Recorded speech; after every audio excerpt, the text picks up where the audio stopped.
I met Ryan in a dusty computer lab during a weekend coding boot camp. We bonded over vending machine ramen and late night debates about sorting algorithms. Back then, we were just two broke guys with caffeine stained hoodies and oversized dreams. We didn't talk about unicorns or IPOs. We talked about building something real, something ours. 3 years later, we co founded Quantix, an AI driven behavioral analytics platform that started making waves in the startup scene. I wrote the core engine line by line.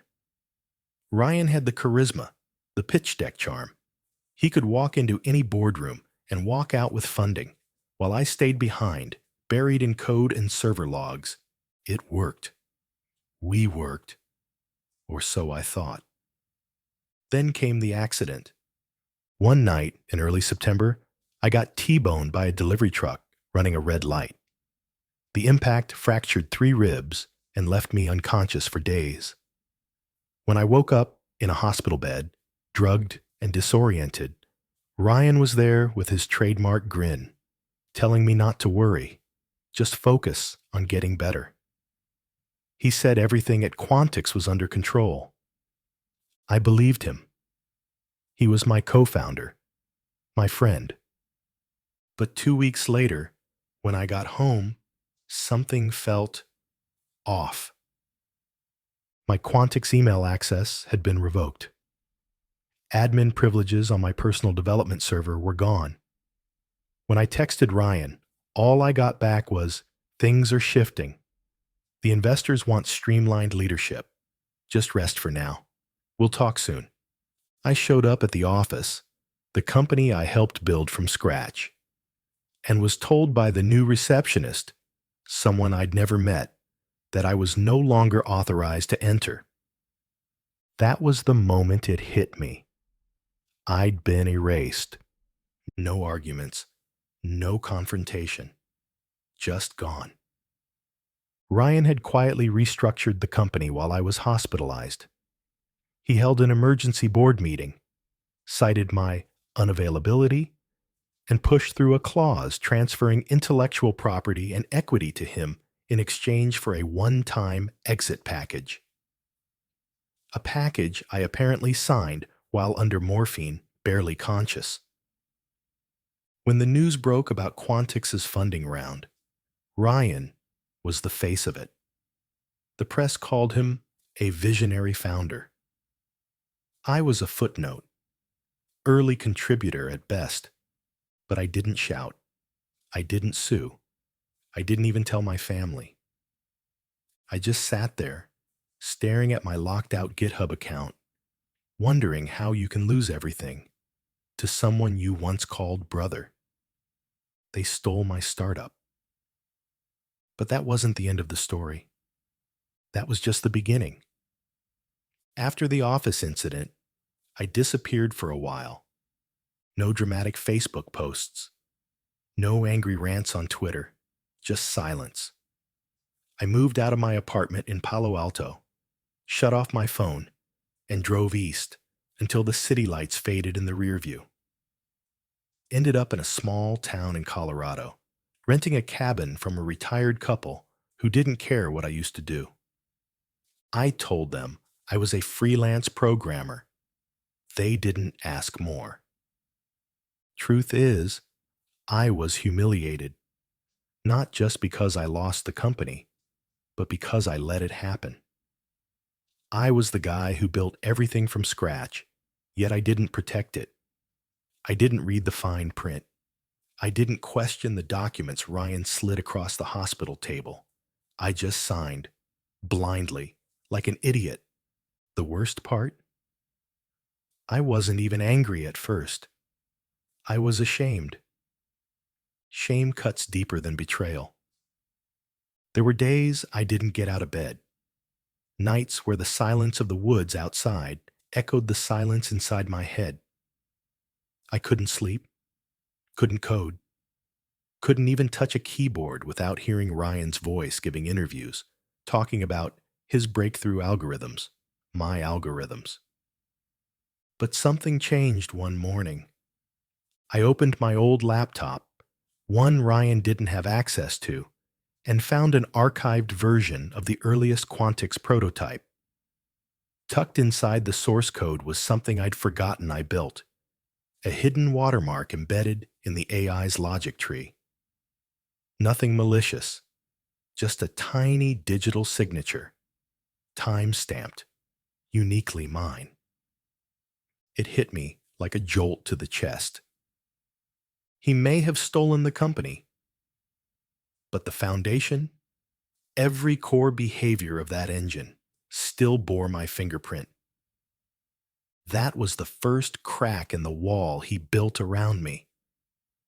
I started tracing back emails, server logs, original commit histories, all still accessible through my personal backups. I had documentation showing the entire evolution of Quantix, from sketchbook scribbles to market-ready product. More than that, I had timestamps, code reviews, video calls, all of it. And I had something Ryan didn't: patience. I wasn't going to fight dirty. I wasn't going to scream for justice on social media or write some bitter expose. That's what people expected. But Ryan underestimated the same thing most people do when they betray someone quiet. They think silence means defeat. But for people like me, silence is just the part where we're sharpening the knife. Once I knew I still had proof of authorship, something inside me clicked back into place. I stopped pitying myself, stopped checking Ryan's name in tech blogs like some jilted ex. Instead, I got to work, quietly, methodically, like I used to before we ever raised a dollar. First, I needed legal clarity. I contacted a small IP law firm in Boulder, two ex-Silicon Valley attorneys who'd burned out on billion-dollar egos and now preferred clean fights over flashy ones. I showed them everything: my early documentation, the version control history, the embedded watermark. After a few days of review, one of the partners, Melissa, leaned across the table and said calmly, "Legally speaking, you still own the bones of Quantix. What Ryan has is the suit, and not a very well-tailored one." That was the validation I needed. Not revenge, just confirmation. I wasn't crazy. But I didn't want to sue. Not yet. Litigation's expensive, public, and messy. And Ryan was media polished now. He'd spin any legal battle as jealousy or bitterness. I needed leverage first. A way to show, not tell, what really happened. So I started looking closer. Melissa suggested we start tracking Quantix software updates. We signed up under a fake company name to access the newest builds. I reverse engineered their core engine and compared it line by line with my old prototype. It was almost identical. Even the bugs were the same. There were minor cosmetic changes, some dashboard fluff, a new UI. But the behavioral engine underneath, mine. Still running on the same flawed logic tree I'd flagged in my private notes over a year ago. Ryan hadn't built anything new. He'd just frozen development and painted over it. The realization was both infuriating and hilarious. All this hype, all the millions raised, all the interviews and vision, and it was running on the same imperfect skeleton I'd written in a mountain of Red Bull cans. Then came the unexpected break. I got a message on Signal. It was from Alina, one of our first hires, a brilliant machine learning engineer who'd left the company 6 months after I did, supposedly for personal reasons. Her message was short. "You were right. I couldn't say anything before, but the engine's falling apart. They're trying to rebuild it without understanding how it works. It's bad. They need you, but won't admit it." I stared at the screen for a long time. Then I typed back, "Don't worry, I'm not coming back to patch his lies. I'm building something better, from scratch. Because that was the plan now. I wasn't going to take back Quantix. I was going to outbuild it. The first thing I did was buy a second-hand MacBook and register a new LLC under a name no one would recognize. No ties to Quantix. No hint of my real identity. I called it Ravenmark Systems. No logo, no website, no hype. Just a shell to keep things clean while I worked in the shadows. This time, I wasn't building for applause. I was building for truth. I rented a tiny co-working space next to a closed-down bakery where the coffee was terrible, but the silence was perfect. I rewrote the behavioral engine from the ground up. Every weakness I'd ignored at Quantix, every shortcut I'd taken under pressure. Now I fixed them. I let the system evolve, not just react. The AI became adaptive, fluid, and faster than I'd ever imagined the first time around. I didn't call investors, didn't even tell my friends. I just built. 2 months in, I signed my first pilot contract with a local marketing firm. They didn't care about hype. They just wanted accurate audience insights. And my tool delivered. Word got around, not in headlines, but in Slack messages between real teams. Then came a health tech company, then a logistics startup. One by one, clients trickled in, and one by one, they dropped Quantix.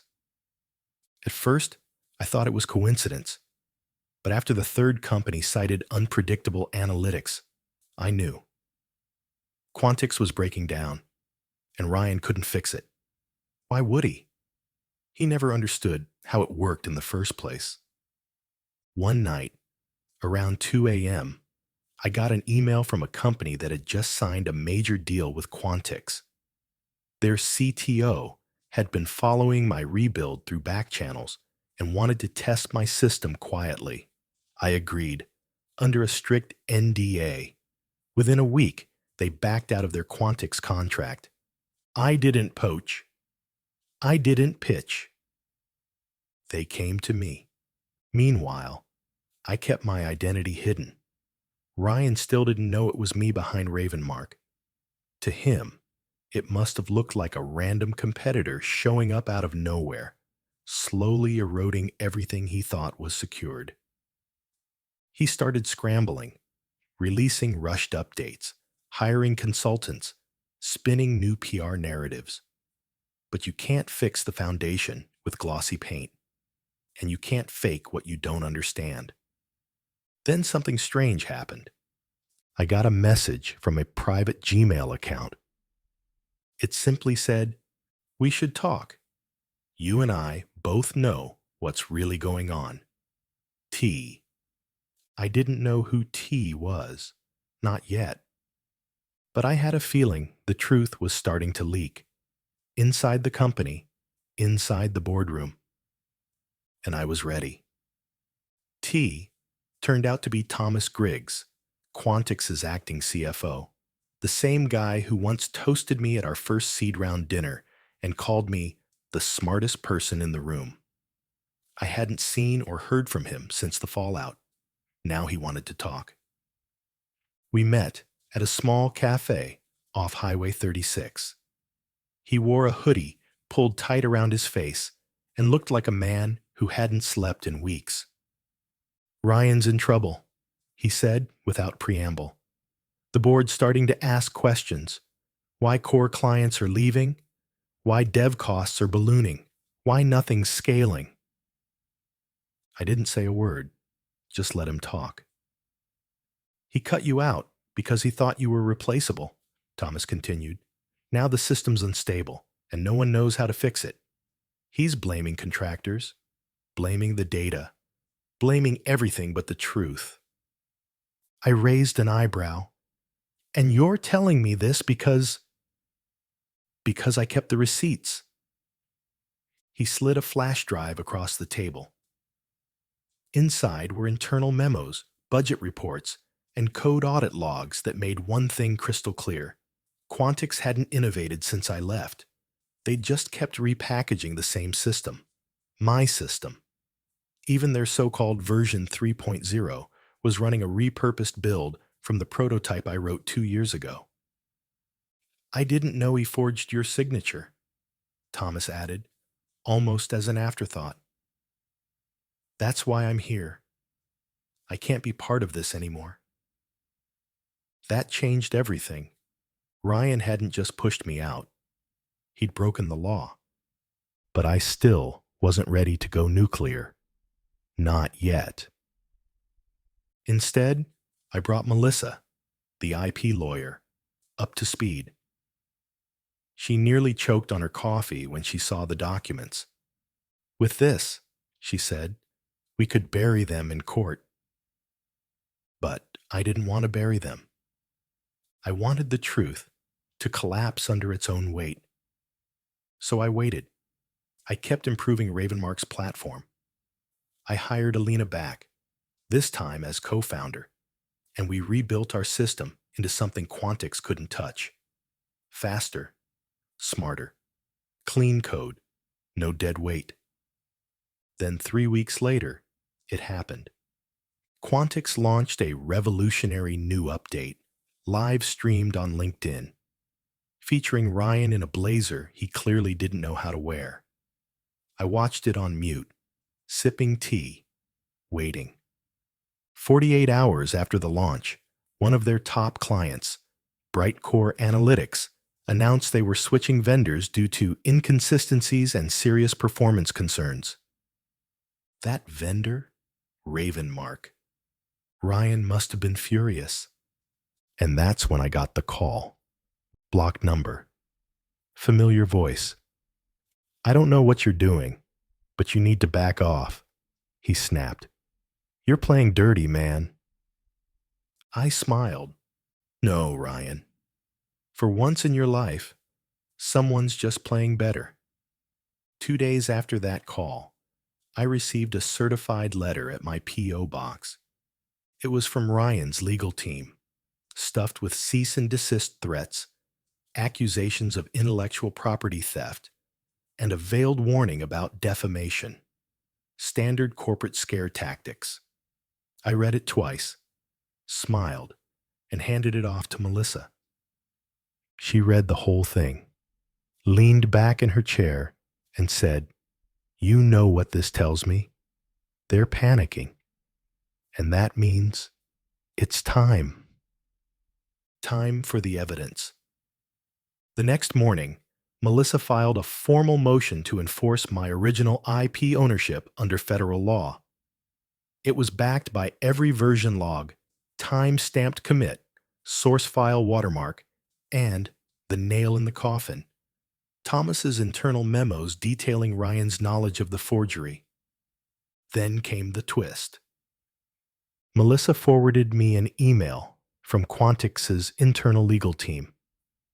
It had been accidentally double-C'd to our office due to a chain forwarding error. The subject line? Urgent. We need to contain the Griggs document before the hearing. And attached to that email? A scanned copy of the hospital release form from when I was still sedated after my accident. The one Ryan claimed I'd willingly signed to relinquish ownership. But it wasn't my signature. It was a copy-paste from a previous NDA I'd signed a year prior. Same pixel structure, same smudge mark, even the same accidental slash where I'd torn the corner. He hadn't just tricked me. He'd forged it. That's when I realized this wasn't just betrayal or business. It was criminal. I called Melissa. We go public. Within 48 hours, the filings were amended. We added the forgery allegation, filed a formal complaint with the state bar, and looped in a journalist from Tech Ledger, one who'd once written a glowing profile about Ryan and had since turned sour on him. The story broke before Quantix could react. Headline: Whistleblower Claims Quantix CEO forged documents to oust co-founder. Subhead: Former CTO resurfaces with evidence of code theft, fraud, and internal cover-up. Ryan went silent. His social media accounts locked. Quantix disabled comments on every platform. And then, another twist I didn't see coming. Weston Partners, Quantix's largest investor, reached out to me directly. Their spokesperson said, "We were unaware of the extent of these actions. If substantiated, we are prepared to terminate our partnership." By the end of the week, Ravenmark had received 3 acquisition offers, all from former Quantix clients, all unsolicited. I didn't respond, not yet, because for the first time in months, I wasn't reacting. I was in control. And Ryan? He was scrambling in a house built on stolen code, fake signatures, and charm that no longer worked. The courtroom smelled like old wood and stale coffee. I hadn't worn a suit in over a year, but that morning, I pulled one from the back of my closet. Not to impress anyone, just to remind myself that this was real, that everything Ryan had taken was about to be dragged into the light. He walked in 20 minutes late, flanked by 2 lawyers and zero shame. Same cocky smirk, same expensive watch I once helped him pick out when we thought success was something you could wear. But that morning, it didn't fit him.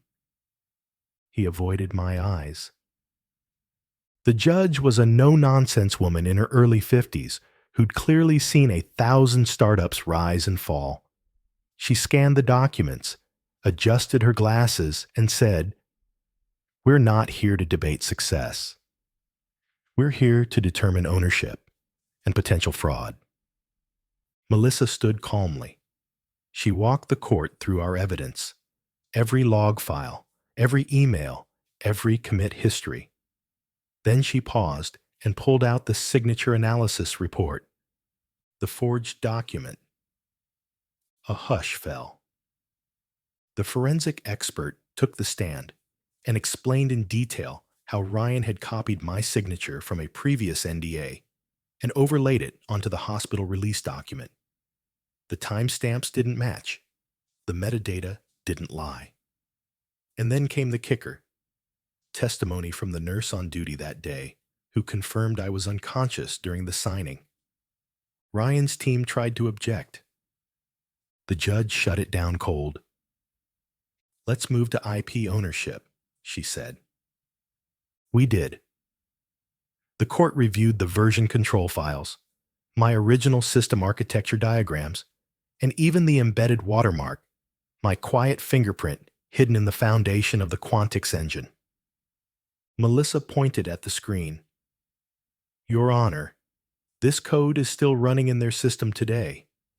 Slightly modified, yes, but unchanged at the core." Then came the final blow. Thomas Griggs took the stand.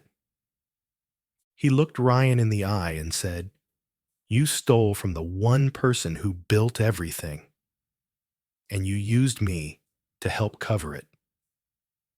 Ryan's face went pale. By noon, the judge had heard enough. She didn't even need to recess. Her ruling was swift and surgical. Full return of intellectual property rights to me. Nullification of the forged ownership transfer. Damages for misappropriation and fraud.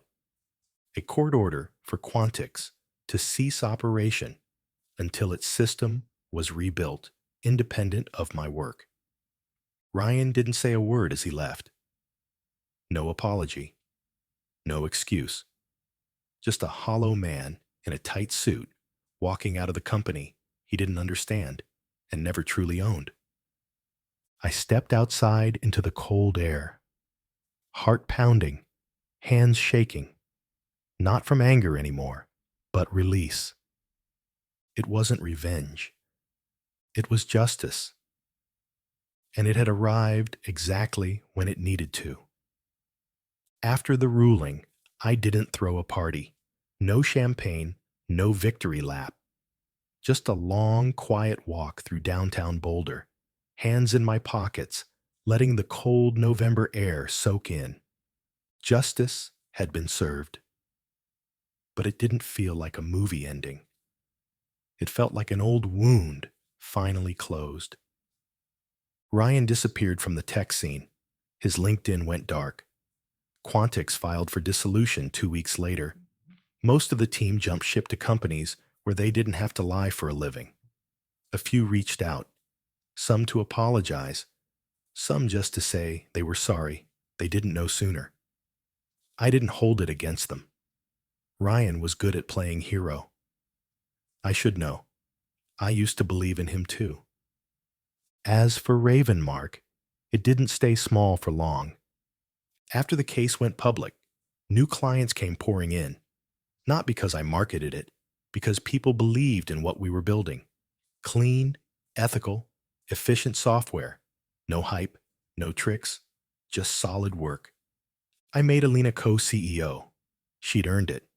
Together, we brought in Thomas, after he turned himself in and cooperated fully. I didn't forget what he did, but I also didn't forget that he came forward when it mattered.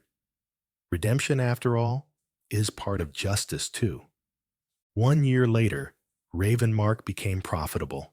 Not unicorn level, not splashy, but sustainable, stable, and respected. We built quietly. We hired carefully. We made decisions like people who'd been burned before and who never wanted to burn anyone else. And me? I still write code. Every day. It's what I love. It's what I'm good at. Not for glory, not for headlines. Just because building something from nothing still feels like magic. People sometimes ask me if I ever miss the early days. Before the lawsuits, before the betrayal, before all the scars. And yeah, I do. I miss believing the world was fair just because you worked hard. I miss thinking trust was enough. But I don't miss being naive. I don't miss building empires with people who only wanted the crown. Now, I build for different reasons. To honor what I started. To protect what I've learned. To prove, to myself, more than anyone, that integrity still matters. One quiet morning, I sat in that same co-working space where Ravenmark was born. Sunlight spilled across my desk. A new engineer we just hired, a kid fresh out of college, walked in early and said, "You really built all this from nothing?" I nodded. He smiled. "That's badass." And I laughed, because yeah, it kind of is.